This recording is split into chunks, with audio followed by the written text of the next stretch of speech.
Good morning, everyone. Here's your Mormon news update for February 19th, 2025. First off today, we're going to go to the church news for a headline that says, Pioneers of Chile, early Latter-day Saints tell stories of faith and reflect on church growth over decades. I'm actually only going to read one small sentence from this article that says, Today in Chile, there are more than 607,000 Latter-day Saints attending over 570 congregations, with 11 missions and 6 temples in operation, announced or under construction. I always love it when the church throws out numbers that I can check up on, which is rare. In 2023, so 2 years ago, the Chilean census showed that 0.5% of the Chilean population self-identify as Mormon. 0.5%. So what was the population of Chile in 2023? 19.63 million. And what is 0.5% of 19.63 million? Well, I can tell you without even doing the math that it is nowhere near the 607,000 members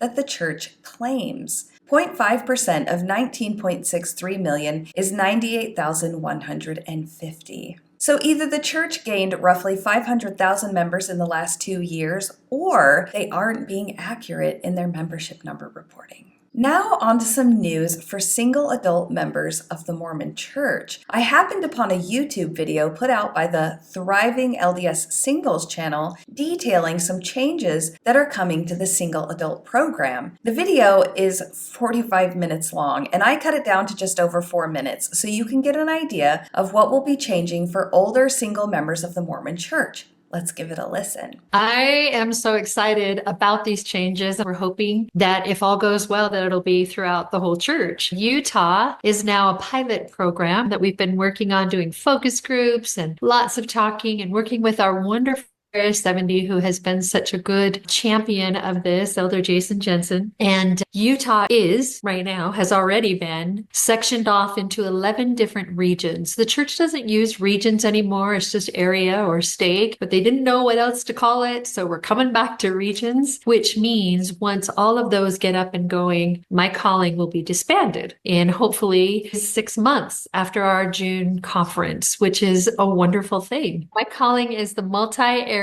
co-chair for Utah County's single adults. I didn't know this at the time, but we are the only multi-area organized single adults in the church. And so with that, notice that people are asking for wards and just more information. And here we've been around for years, and people who live just a few blocks away from some of our events have been single for years and didn't even know about it. That's the other beautiful thing about this change. At this point, the single adult committees are operated at the stake level. So we have no authority. We don't have any clout, so to speak. We are supervised by a stake president. Beyond that, we are tasked with supporting single adults and providing activities across the broader region to try and meet needs. We don't really interact with the other neighboring coordinating councils very much. Does the regional approach that's happening in Utah still operate at the stake level like it does now, or is there going to be some other structure? So they're modeling it after what we've been doing. If I tell you the structure, the beautiful part is the communication is going to change. That's what's incredible. Just like we hear about YSA things and young men, young women, now this is going to be set in place like any other activity arm of the church. How we do it and how it's going to be in every one of those 11 regions, you will have an assigned Area 70 over that region with an agent stake president. They work together. And then you'll probably have a high counselor that works with them as well. And then you'll have a male and female co-chair, just like you are, and hopefully committee members under the direction of the Area 70 and that agent stake president. They will talk about how to fund those. Right now, we're self-funded. We get $0 from the church. You could do a hybrid because there's verbiage in the handbook that allows you to do that, especially if you work with other coordinating councils or what we would be other regions, and then just start adding upon that. The beauty of having this be a directive from our Utah Area 70 presidency, this is going to be a directive that you need to have all these people in place. And this is what we're doing now. And the sharing of information that will trickle down to wards, we'll still need ward reps, we'll still need those stake reps. And we'll still need you UCC reps to all be able to coordinate and get that information down. Right now, there's nothing, like you said, there's no communication, but we would beg and plead, can you just send out an email, because so many people don't even know we exist. So that's why this is game changing. This beautiful sharing of information and being able to coordinate. And if you can get co-chairs to work with other co-chairs, our attendance at our dances are what? We get 350 to 400, 350 all the time. Our conferences, we had over 700. We want to keep those in place. We're splitting Utah County into North and South. There's no reason why those dances just can't keep going on. People were worried that all this stuff is going to be disbanded. But the beauty is more people are going to hear about it. More people will hopefully come. They're not ready to come to a dance, which we all know is rough. Sometimes when you're coming out, or even if you've been coming for a while, they're rough. But maybe they'll come to a fireside, or we do conference watches, or we have so many things that we have. But that way people aren't just going, what is for me?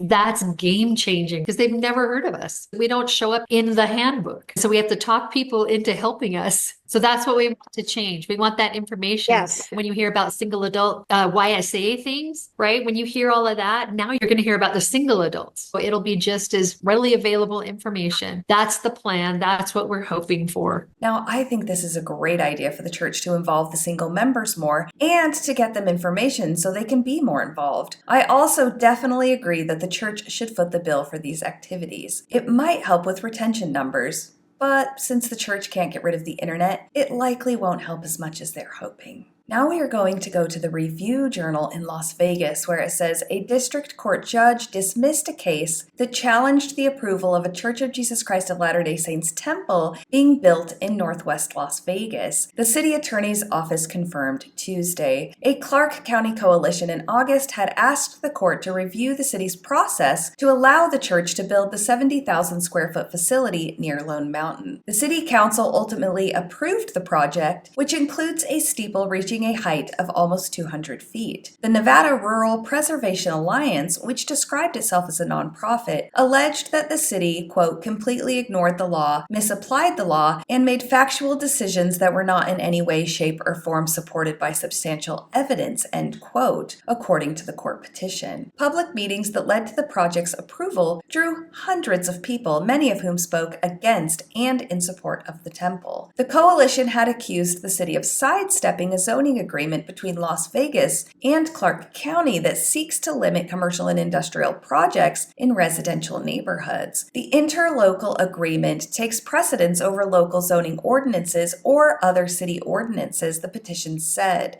Additionally, there are other federal cases that have superseded local laws to protect citizens. Affected residents said the project, as proposed, would obliterate the rural characteristics of the neighborhood, according to the petition. Separately, a group of residents filed a lawsuit that alleged the city violated open meeting laws. Honestly, in the current political climate, I fear that religious protections will get stronger and continue to cover more and more. I am not surprised that this lawsuit was dismissed. Now to MSN.com, where it says Big Faith or Big Bank, the 17 wealthiest churches and their paths to riches. For centuries, religion has significantly shaped society, culture, and economies. Beyond their spiritual purpose, many religious organizations have accumulated substantial wealth over time, making them key players in their communities and financial and real estate markets. According to Gallup News, 20% of Americans attend church weekly, 41%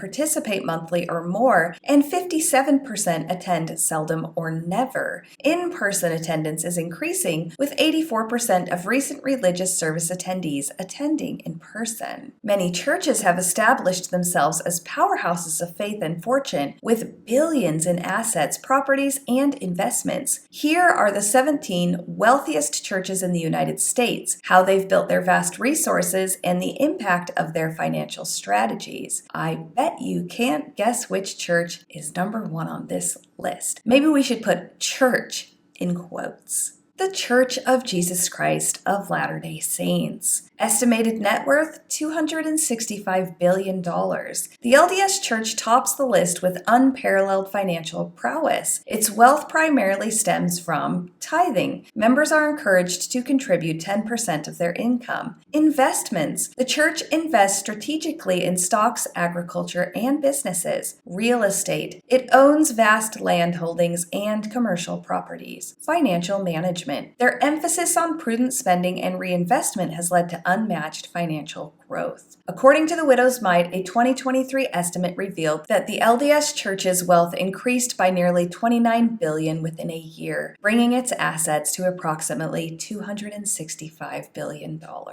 I won't read everything about the rest of the 16 churches, but I will just list them for curiosity's sake. Catholic Church in the United States, National Baptist Convention USA, Church of God in Christ, Episcopal Church, Seventh-day Adventist, United Methodist, Church of Scientology, Presbyterian Church, Evangelical Lutheran Church in America, Southern Baptist Convention, Greek Orthodox Archdiocese of America, Assemblies of God, Lutheran Church Missouri Synod, Churches of Christ, Unitarian Universalist Association, and Reformed Church in America. I feel like this is a good time to go to the church website where it says money, either the lack of it or having too much of it, can cause a lot of challenges in life. One of the most repeated commandments in the scriptures is to help the poor and share what we have with those who don't have enough. So is it wrong to be rich? Not necessarily. But Jacob provides some guidelines. Seeking God, not money, should be our priority. We should always pay tithing on our increase, and we should use whatever wealth we have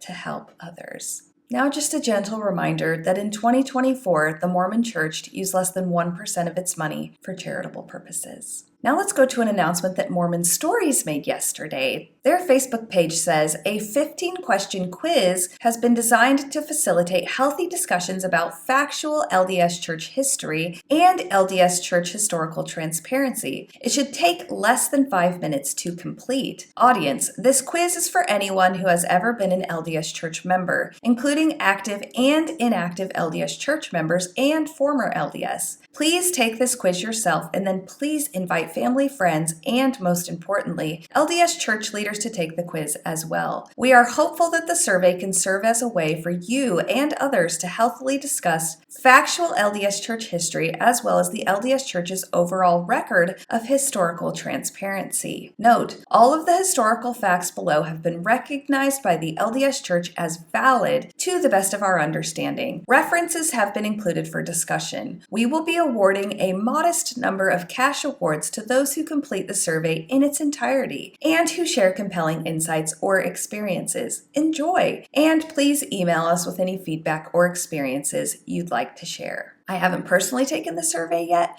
but I plan on doing it today when I'm done with this update. I also happened upon a church survey this morning that I will share. I went to search on LDS.org and a survey popped up. I will put the link in the show notes for anyone who wants to take that one as well. It is 8 questions long and asks about the search functions on LDS.org. And today we will finish with this great quote by Tom Petty that says, "If I was in a club and I found out that there had been generations of people abusing children, and then that club was covering that up, I would quit the club, and I wouldn't give them any more money." And that's your update for today, folks. I absolutely hope you have the day that you deserve.